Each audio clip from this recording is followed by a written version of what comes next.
dreaming.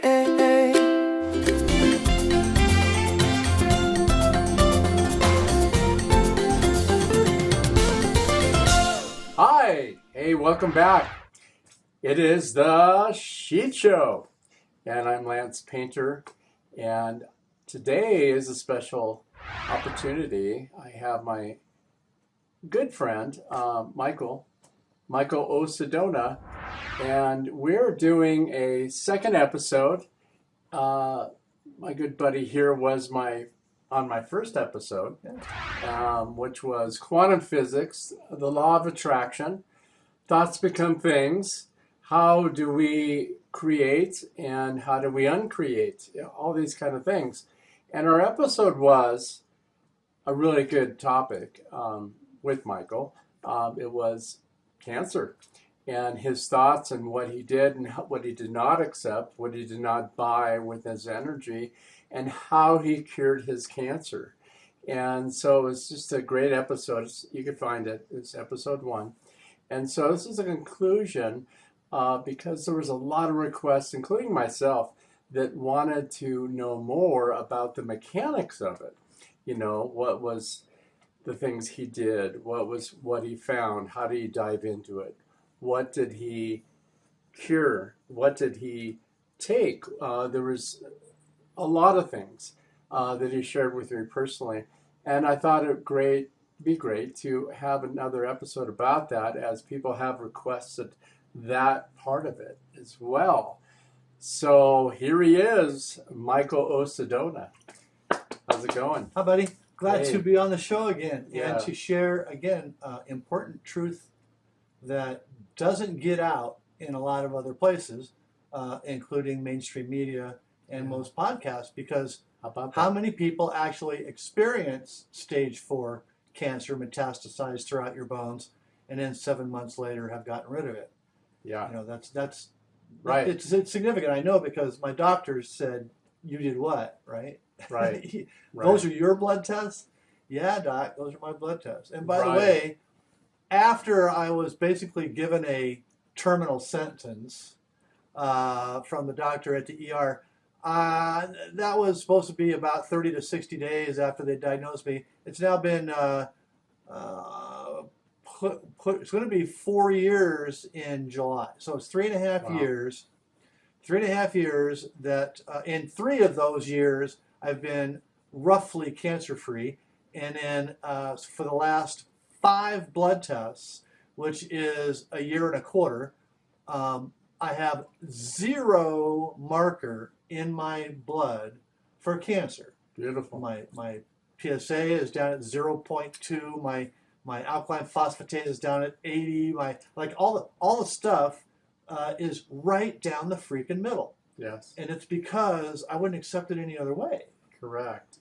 And the great thing is, if one of those little, I get graphic display on the blood test results, and if one of those is just starting to approach whatever, I get in my chair, my reclining chair, right there that you can see, and I focus on healing that particular parameter. Yes. And bringing it in. Well, how do you know what to do? I don't have to know what to do. I just have to know what I want. Right. I have to know what I demand is actually, and I think I used that word last time on your debut episode of Sheet Show, but it's a demand in a way that a creator demands. Okay, it's like a way that a God would demand, and if we're going to walk in the footsteps of God, then shouldn't we try to do some of the things that a God would do, as long as in our heart we're doing it for the right places and places? I mean, the Christ is quoted to have said, "These things and greater shall you do." And those things that were being referenced were things like turning water into wine, bringing people back from the dead, walking on water. So why not work on following those things? Correct. Not that we're going to be perfect or ever accomplish it, but at least if we're doing in that direction, then we're not in the other direction, and that's a great thing. I have made you in my like image, then there's a lot of paragraphs after that and whatnot that went on, but the true essence itself is we are co-creators, we are creators, and I firmly believe Stardust. this. That's right, and we are golden. What's the other line? And we got to get back to the garden. Yeah, music. It's everywhere with both of us. That's frequency, music. man. It's all music frequency. Is God. Frequency is everything. It's all vibration. And all mathematics eventually boils down to frequency too. And mathematics is the creator's language. So it all boils down to frequency, and that's what made, not to just deflect for too long, but not deflect but distract. The verse was just a void. Yes. It was just a void. There was nothing. It was just a void. And frequency was introduced to it, and that's what made everything. Yeah. So think about that. Like, what complex set of frequencies did the great mathematician, 11th dimension creator God, how, it's just so beyond. Yes, it is. But just frequencies is what started this whole thing. And eventually it gets down to us in third dimension. Yeah, there it is. Third dimension. You mentioned 11th dimension, fifth dimension, the fifth dimension. Love. There's some songs by them. Yes, the band. I mean, music is all tied together. It really is. But spirit and God is light and the great healer of all. And had a lot to do with the mechanics of my healing. Yes. So if we just kind of, because we're going to be a limited time, and I could roll on this for like 3.5 hours. Oh, so I hear you. Since we're going to be doing this in an hour, let me kind of focus. It's good stuff. Yeah, it is really good shit. I tell you what. I love talking about So I this. ended up with shit. Yeah. Okay, because I woke up one morning with a back pain so bad that it felt worse than all the pains I'd ever felt together in my life. Yeah. And I was in martial arts for 20 years. So I've had a lot of pains. Right. Because I didn't win every time. So this pain was so great that I had to call a friend of mine who I know had neck surgery recently at the time and bum a painkiller because it was just more than I could take. And I could take a lot of pain, but this was just too much. And I didn't know at all, because I hadn't been to the doctor in 30 years. I didn't know that I had stage 4 prostate cancer already metastasized throughout my bones. A third of my L1 was eaten. A third of my sacrum was eaten. Wow. My iliac loops look like circuit or saw blades. Wow. I had it all on my rib bones. I had it all the major joints. I could feel it in the shoulders and the knees and the ankles and everything else. And I could touch me and feel exactly where it was. So when I had a scan, sure enough, everywhere that I had been touching my skin and complaining about was shown in the scan to be full of cancer. Wow. So the diagnosis was get your affairs in order. That was the literal quote. Sure. And so I thought, I don't have any affairs, so I'm not going that route. I live in America. I don't own anything. See, that's a smart way. And then, so what I decided to do was just turn the whole thing around and say, no, I'm not living with this. This is not staying with me. Now, I happen to already know that cancers are a spawn of parasites. Yes. And so I had already started on a small dose of ivermectin before the cancer was diagnosed in response to the flu that was going around. Yes. Being falsely called COVID. So I was taking ivermectin about 12 milligrams. I'm going to try and quote exactly doses, okay? But don't take anything I say as your prescription. Just take it what I say as information that I did. Right. Because your body is different than my body. Right. So I was on about 12 milligrams Monday through Friday of ivermectin, and then this attack happened. It finally reached the critical mass that allowed this pain to exist. I was taken to the ER, and they put me through a CAT scan and saw all the cancer. Now, when I had a biopsy on the prostate, everything goes, there's 4, 5, 6, I think there's 8 different places that are sampled. And you can, it's anywhere from 0 to 10, depending on the quantity of cancer cells that they pull. I had 7 out of 8 were 10s, and one of them was a 9. Wow. So my wife calls me an overachiever, but I'm not sure that was a good grade to have. But that was when I knew for sure where the problem was and what the problem was. Now, I was in such pain that I was taking 65 milligrams of oxycodone a day. Wow. And that was just to handle the pain. I was not having any joy out of that at all. No. That was just enough to kill the pain. I would have taken less, and I did take less as soon as I had less pain.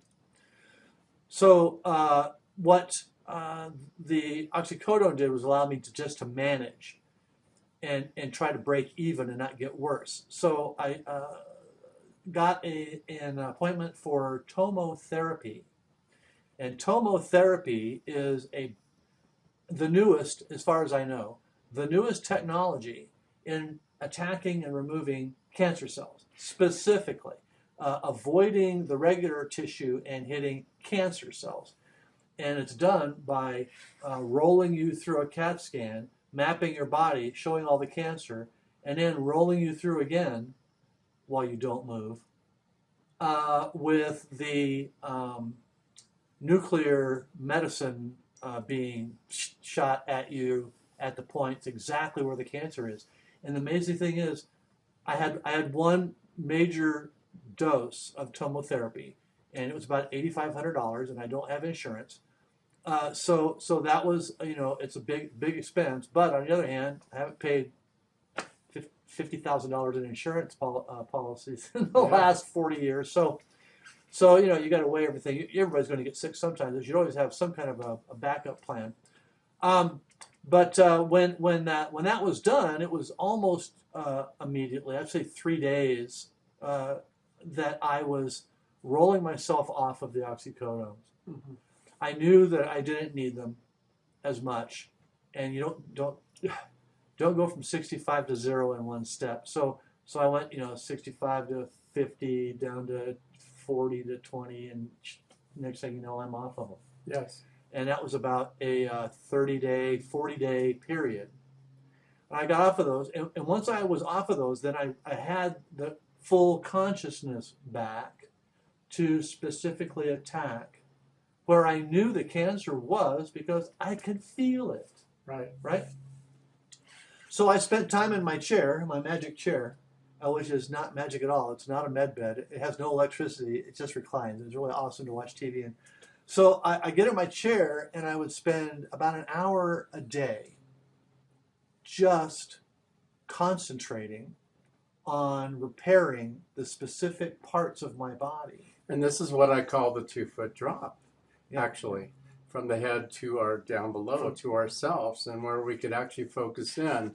And the brain has to work with the vagus nerve, because the vagus nerve is the housing for the soul. So the brain has to work with the vagus nerve in order for that power to be exuded. And if you don't know what that is, please look it up. Okay, because I can do another hour just on the vagus nerve. Yes. And it's not vagus like in loss. It's vagus as in VAGUS, vagus nerve.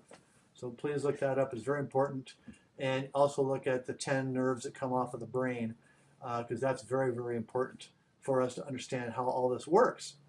And so I started sending stem cells, perfect stem cells, from the back of my brain down through my spinal system and into the lymph system and to be distributed in places where I needed it to be. Yes. And I saw this in my mind. I focused because I understand how the manifestation of reality works. It's a 2-phase process, and we covered this, I think, in the original episode. Oh, yeah. First phase is seeing with unreal clarity. the final frame of what it is you're trying to get to. And second is to feel in your heart the joy as if it's already happened. So I was living to believe, yes. Yeah. So then I was living in that future. I was getting phone calls that same first 2 weeks of people finding out what my diagnosis was. Yeah. And I got people calling me going, "Oh man, I'm so sorry I feel so badly. Right. You know, is there anything I can do?" I said, "Yeah, stop talking like that. Right. You're being dumb. I'm not going anywhere. I'm already healed. I'm already healed." And I was living, and you can ask Carla about this. I was already living in the future when I knew, not believe. Right. When I knew I was going to be free of cancer. Right. And be able to tell everybody about it, because it's one of the greatest God stories ever. Because God had everything to do with the process of seeing, as I laid in my chair, manifesting the repairs. And then when I slept, that's when the repairs actually happened. So it's kind of a two-part process there. First, I had to command it. Then I had to be unconscious so my brain would be out of the way so that the Creator could make the changes happen. Right. I just want to share real quick. As I was around then, too, and your beautiful wife, Carla, it's just such a sweetheart, you guys. But I visit, and, you know, heart to heart and talking with you about it and stuff. And I was leaving in my car, and Carla actually came outside, and she really broke down. And she just... You know, it's hard, you know, to be with someone, your love, your life partner, everything. And she broke down and said, you know, I gave her a hug, and she was in a lot of fear, of course. And but she didn't want you necessarily to know that. And so, I had to share that story. Thanks for dropping by. Very few people would when I was in that depth. Of course, I know. People don't know what to say. You witnessed it. You saw me in the depth. Right? Yes, I did. I came over. Yes, you were sleeping out here. Yeah, on an air mattress. Unable to basically walk anywhere. It was real. Yeah. And and then thoughts become real. And I bet I could outrun him in a race right now. I bet you can. As long as it's a 40 yards. On that note, I've been stretching. I've been trying to work on yoga. I'm not a long range. You know what I mean? You know, yoga. Some people are like, yoga. I'm like, I don't want to do that. It's like, not unless it's got a lot of fruit. in it. I have to be forced. If it's got a lot of fruit in it, then I like yoga. Sense of humor. There it is. Love. Oh, it's all about. Look, you got to see through it. It's like in martial arts when you're training to break a board. When you're hitting the board, you don't see the board.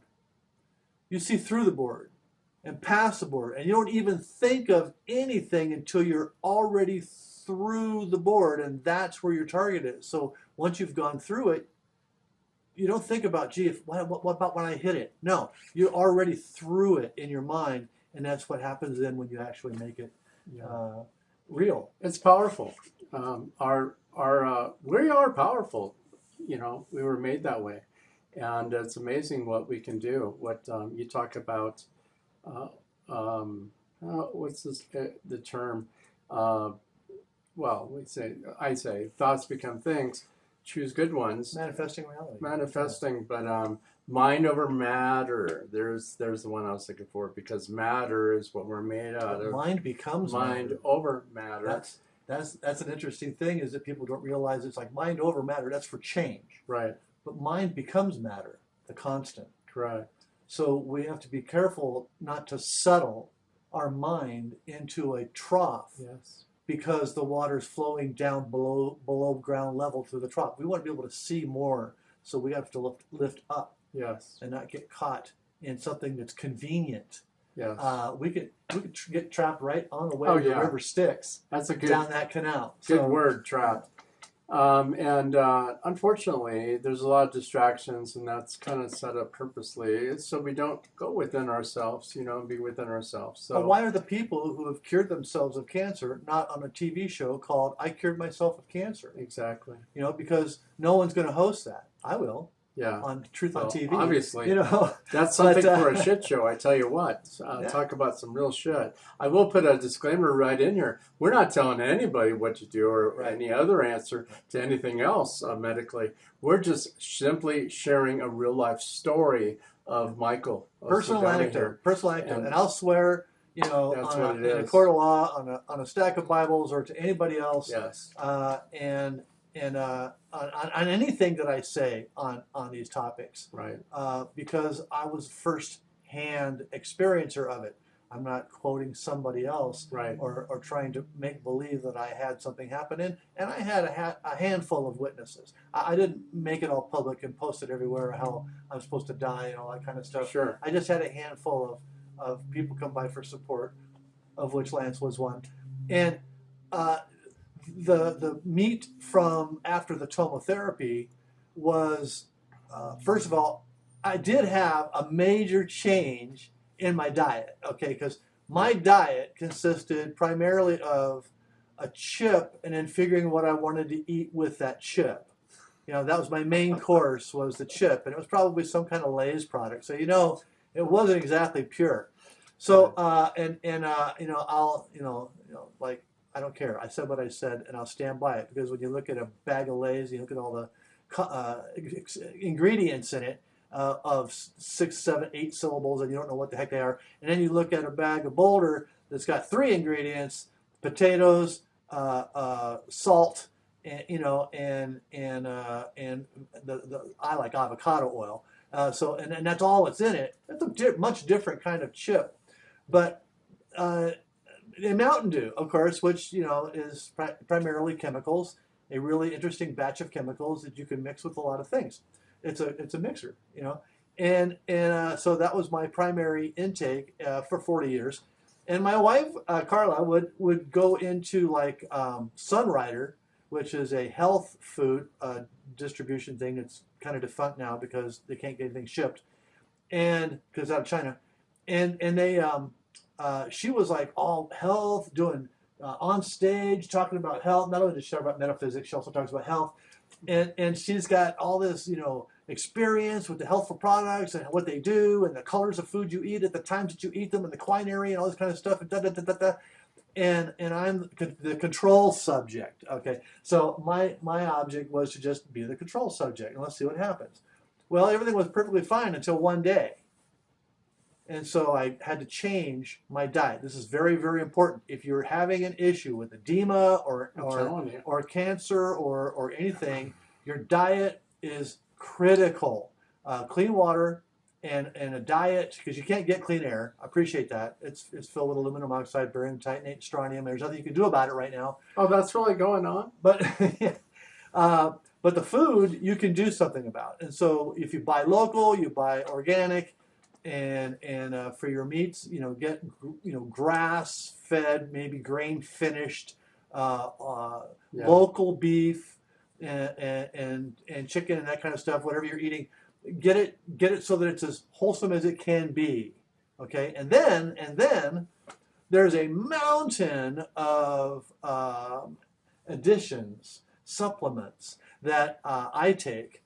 That I know aren't coming in the food, like curcumin and quercetin and vitamins, every vitamin in the book, and calcium, magnesium, and copper, and zinc, and a variety. Because all of the vitamins require a mineral to metabolize, and if you're not taking both of them, if you take vitamin C, you're not taking zinc, you're peeing expensive vitamin P. You got to be able to metabolize it, so you have to have the zinc to do that. So that's just one example. So I have this big box of supplements, and I'm trying to work them down, just like I work myself off of the oxycodone and another drug that I was issued to take to stop the growth of lumps, which I'm almost completely off of now. I stepped down off of everything except for the things that I can go, okay, there's no way I'm getting calcium in my food, the calcium that I need. There's no way I'm getting that in my food. Right. There's no way I'm getting the magnesium, which you need for your heart to function, in my food. So I need to take a supplement on that. So there's some things that are going to keep going. Right. But the further off you are from He-Man or Wonder Woman, it's like the further off you are from that, the more you need to take to bring you back to balance. Then you can pare down on those extra things. But we need to make up for the fact that our food's being robbed. And if you're buying commercial grocery store food, oh my gosh, do you need supplements? Because those are all irradiated and washed out and all kinds of things. It's really true. Yeah, it's amazing what we eat and don't think. And we just go, unconsciously eat. We're hungry. Hey, good, yum, yum, yum. It's like a lot of sugar in it, a lot of everything in it. And I've been learning myself. There's a lot of things. I love milk, actually. But I tell you what, it doesn't love me. It just feels so good going down. I like rice milk. Yeah. Really cold rice milk I like. Coconut milk. I switched over. And I still have relapse. I still have a chocolate milk once in a while. But anyway, there's so much to learn. We're never perfect. That's why we're not Christ. Yeah, we're not perfect. We're human. Yeah, and we make these mistakes. Call them mistakes is a judgment word. But just our humanity and stuff like that, and we're hungry, and especially me if I'm out on the road on tour, I'm going to be eating something from somewhere that's fast food. The best. What's my best, worst thing that I like is really what it's like, being on the road or something to stop somewhere. But anyway, it's just filled, even in our own house when we go to the store, and it's just. It's amazing. The center aisles in the grocery store are the most poisonous. Yeah. The center aisles in the grocery store, especially at eye level, are the most poisonous. Yeah. So watch for that, and then see how many things you buy that are out of those center aisle or two aisles, depending on whether your grocery store has odd or even number. Right. The center aisle and the center two aisles. I didn't know, until somebody had mentioned that, and I actually went into the grocery store and I looked and I went, "Wow, yeah, sure enough, right?" Yeah, wow, we're really getting some shit today. So it is a shit show, which means that we'll talk about real shit. You know what I mean? Take it for however it takes and sets for you. The purpose underlying with this is love. Love for ourselves and love for another, and just share some positive stuff that we're capable of doing, and with our energy, with our thoughts and with our mind, and where we put our focus on and what we can learn. So that's really what the show is about, is just talking about real life shit. Well, let me talk about stem cells a little bit. Yeah, please. Because I just touched on that. Stem cells are the perfect baby cells that can be turned into any other type of cell. So imagine a perfect baby cell that can be turned into a liver cell, or a skin cell, or a blood cell, or a heart cell. Okay. Imagine perfect baby cells that you create because they're yours with your DNA. Imagine creating those perfect baby cells that go into where the problem has been diagnosed. And hopefully you've seen some kind of radiological imagery or something so that you can visualize what the problem is and where it is. Someone telling you, hey, look, your shoulder looks like it's needs some work. The ball on your arm looks like it's kind of like got some decay in it, but if you can see the image of that visualization, then you can push perfect cells into that location and make it smooth. Look with your mind at your other shoulder and send that information over to this shoulder. I did that a couple of times with some ribs. Like, this rib feels like it's really good, so I'm just going to duplicate it. I'm going to clone it on the other side where the cancer was. And it's amazing. You just have to visualize it as best as you can. And if you have a medical issue where you need to see something and you don't have the imagery, there is a book. Decades long, Drop by Lance T. decades before the TV show, called Grey's Anatomy. No. And in the middle of Grey's Anatomy are about 10 or 12 cellophane pages, celluloid pages, and they have the body parts, and you can overlay them so you can see, as you know, the bones first, and then you got, you know, connective tissue, and then the muscles, and then everything as it stacks up. So if you go into and just look, you don't have to read the book, just look at those pictures. Your visual cortex could pick that up and train you to make the repairs in your body look like that book, because the pictures in that book are perfect. Wow. That's a perfect example of what the human is. The bones aren't etched and cracked and everything. They're perfect. So if you can see that and then transfer it to you through your mind, and you can, I know you can, then you end up being as giddy as I am 3 years after they told me to get my affairs in order, where I am as good at everything as I was, you know, 8 years prior, except for, you know, lifting heavy weights. Well, I think you took that term and you really did it a whole nother way. You got your affairs in order. Yeah. And you cured some stuff there. Yeah, it's amazing. And I don't know, you know, I've had people come over and say, well, maybe that had to do, you got the cancer because. You got the cancer because. You know, I really am not concerned over whether I got the cancer because I'm denying some injury I did to some unsuspecting teenager when I was 18 or 17 years old. I'm really not interested in going back to that. It's karma. I never had anybody kill themselves, so, you know, it's like but on the other hand, I try to be as conscious as possible from this day forward. And the mistakes I made in the past are mistakes I made in the past, and hopefully I learn from them. Of course. Because that's what the best thing about a mistake is you get to learn from it. That's right. But then go from this day forward and give yourself a break. Yeah. Okay? If we're all concerned about how bad a person we are, how can you heal an injured spleen? Okay, how are you going to do it if you're such a bad person anyway, and no, you don't deserve to be loved and everything? No, you got to heal that. I refer to that as a living amends. It's like there's some things you're powerless over. You know, as being human or being kids, whatever that may be.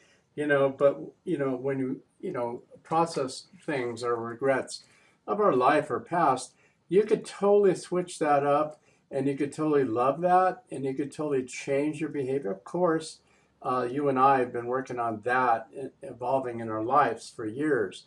But it's called a living amends. It's like going forward with love and love one another. You know, it's.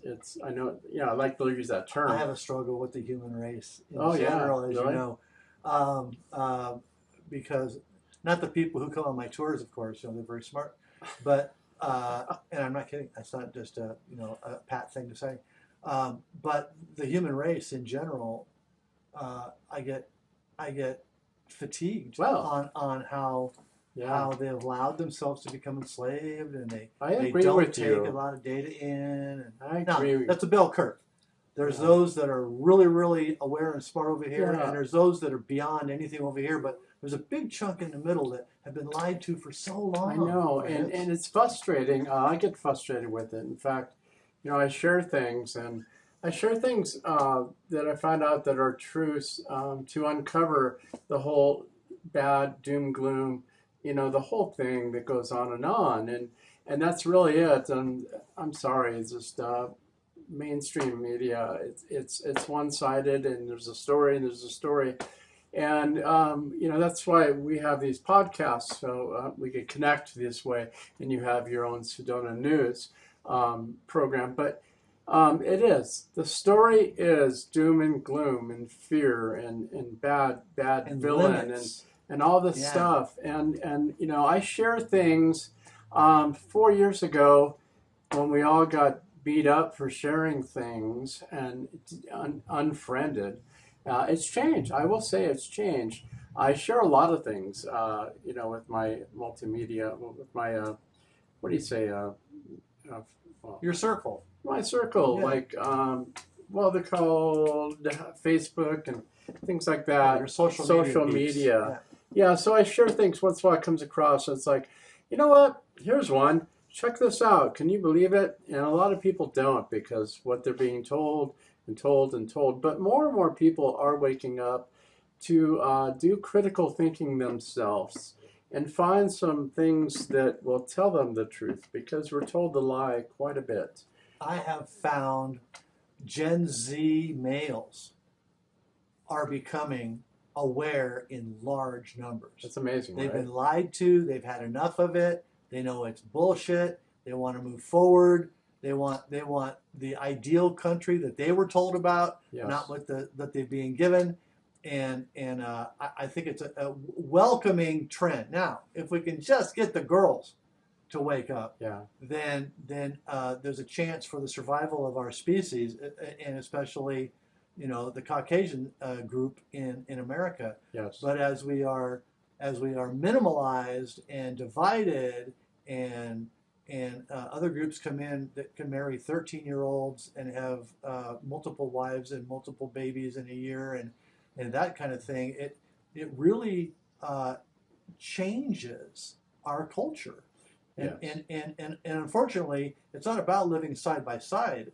Our culture gets removed. And I'm for preserving all cultures, because I believe in yes. true diversity. Yeah. America, United States of America is just so beautiful. We're so blessed to be here. We're a country. We're one of the only countries on the planet, Lance, who has all the capability of providing everything yes. for all of its people. Yes. Right here. We have the natural resources, the talent, the machinery, the technology, everything else to completely exist. Correct. And in knowing that, it hits my heart.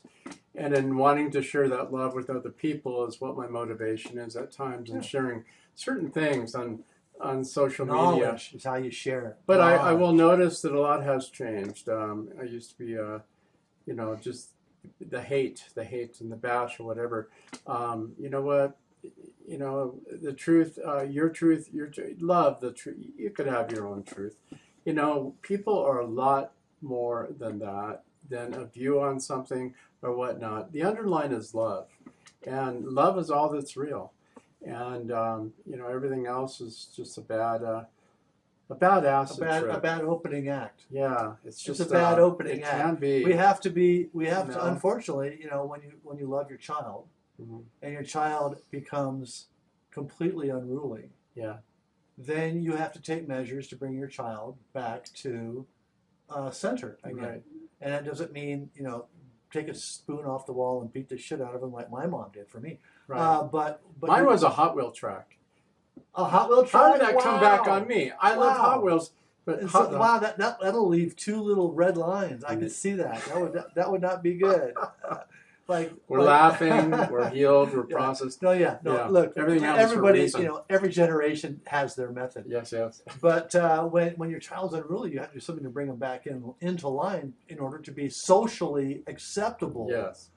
And that training has to happen. And I think that our country right now is a 2-year-old. Mm-hmm. And as a whole, okay, again, bell curve, okay. So the country is a 2-year-old, and I really want to see it live to be 5. Yeah. So we need to apply a little tighter rein on the laws that were already written. Okay, they're already written, no new ones, and get the country back in balance again. And then a massive change in the way education is done. And why? Because it should be done like this. Yeah. This is how education should be done.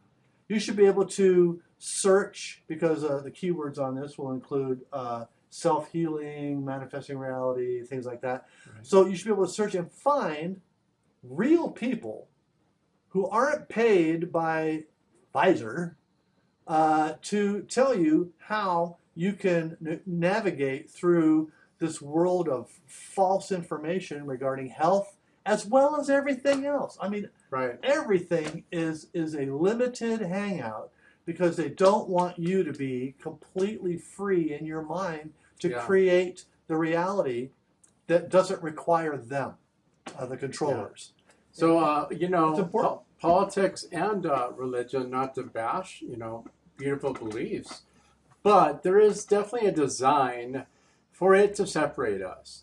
And this conversation I'm having, I don't even like the word political. Okay, this is not political. This is just being real, talking some real shit, with each other about what we're dealing with. Well, if politics isn't shit, then what is? I will say, a lot of that Gen X and that male and that awakening going on, Gen Z. Gen Z. Charlie Kirk had a lot to do with that too, by the way. Getting out and educating kids, and that's really where it lies with our kids. I have two of them. They're 29 and 30 years old.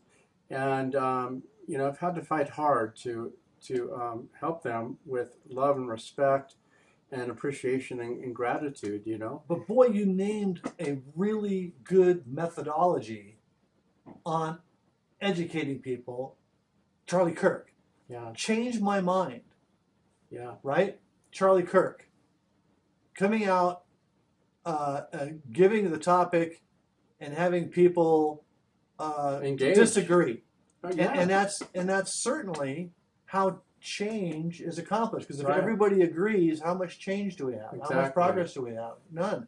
But on the other hand, we have to recognize the attempted changes in a negative direction and discard them. Yeah. But that said, listening to what people have been programmed, look, I have done this technique. I didn't usually call it change my mind, obviously, but that when you sit with them and you really learn what they've been programmed with in the education system, it really changes the whole angle to approach, because they've been brainwashed with untruths, fake history, fake biology, fake science, fake math, fake everything. And so what the first 5 minutes is doing is establishing what reality is. Yes. And then you can go off in a direction and get into a conversation with them. But they're so confused. I had one 20-year-old, I think, on a tour who was so sure that there's 15 or 16 different genders. And I had to say, no, there's actually only 2 genders. It's been that way since God created the earth. And it's still that way, although there are several mental illnesses that involve people's confusion about what they are. And that doesn't mean that you're supposed to hate them. It doesn't mean that they can't function in society. It just means that they have what they have. Sure. And she said to me, I'm so sorry you think that way. Right. And I just went, child. Yeah, and I wanted to say, I just want to add a clear statement, is there is no judgment. You could be whoever you want to be. Whether it's whatever it is, all these different, whatever it is you want to be. And hopefully we've evolved to love and not judge others, and this whole play on stuff of, if you don't like that, you're that, and that. I love it all. And, I love to say, whatever floats your boat, just don't sink mine. That's a good one. You can't go into botany. I mean, you can't go into zoology. I love you for who you are. You can't go into the biological sciences, and you can't go into human anatomy and physiology if you don't understand that there's 2 genders. Yeah. Well, that's why this is a shit show, is because we're just putting it straight out. Right? I mean, the trips and the divisions, and if you don't like that and that, that you're not that, you're not in this category, and all that.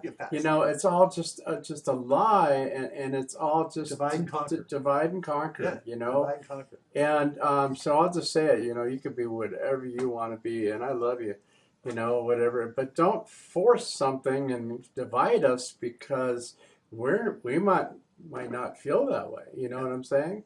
And that's what's really happened. It's crazy. Well, it's a divide and conquer, and this happened all the way back from the Tavistock Institute back in the 60s with the Beatles music and things like that was designed to break down the nuclear family. Much as I love the Beatles, and I played in a Beatles tribute band, it's true that Tavistock Institute was, writing the circles of music that were being honed by Paul and John. Just like the Monkees, Tommy Boyce and Bobby Hart wrote almost all the lyrics of the songs that the Monkees did, but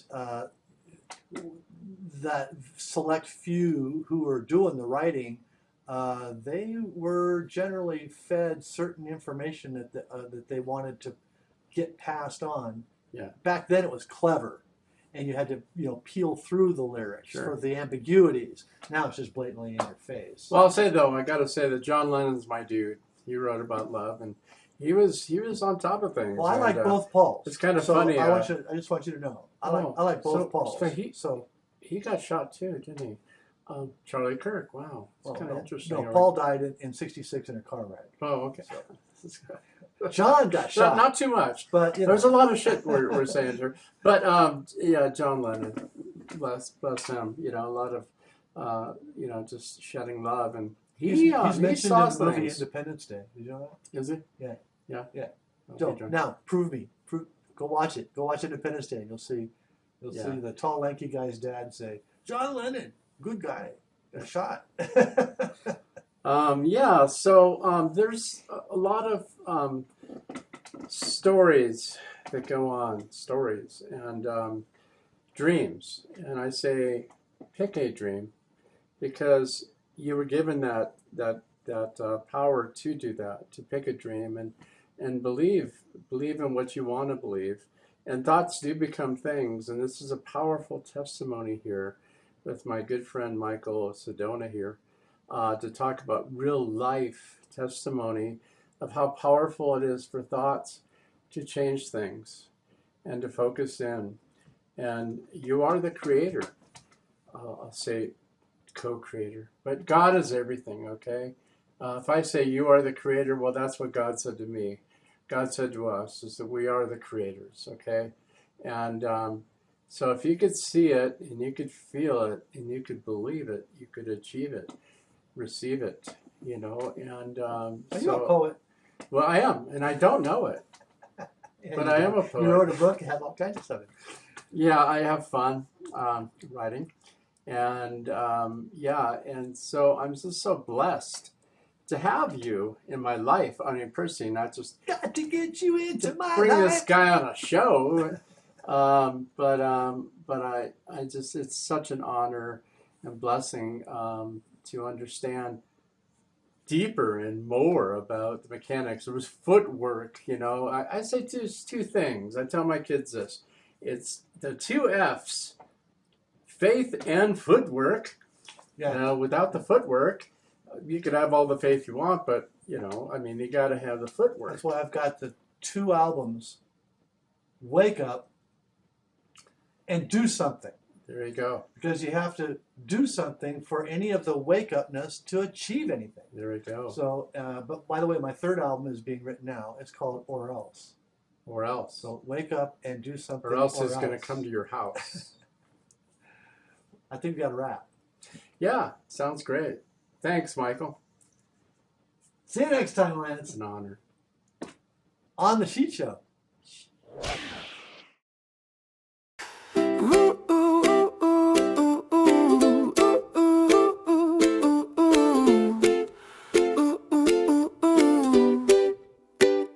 We all hold the power deep inside. Stop, listen, you will find what is hiding up inside you. For you hold the answers inside of you. Pick a dream and it will come true. Oh, yeah. If you can see it, then feel it. You will receive it, but you better believe it. In order to receive it, this is how you achieve it. Pick a dream, yeah. If you can see it, then feel it. You will receive it, but you better believe it. In order to receive it, this is how you achieve it. Pick a dream, eh. For it is your emotion that sets the energy in motion. What you feel is real, don't you know? Thoughts become things, choose good ones. If you can see it, then feel it. You will receive it, but you better believe it. In order to receive it, this is how you achieve it. Pick a dream, yeah. Sounds so simple, but I know it's complex. In a world of purposeful distraction, all you need to do is start some action. A simple step will do in the right direction. Use your mind to make the right selection. If you could see it, then feel it. You will receive it, but you better believe it. In order to receive it, this is how you achieve it. Pick a dream, yeah. Find the time and quiet the mind and go within. Realize that you are the maker of going without.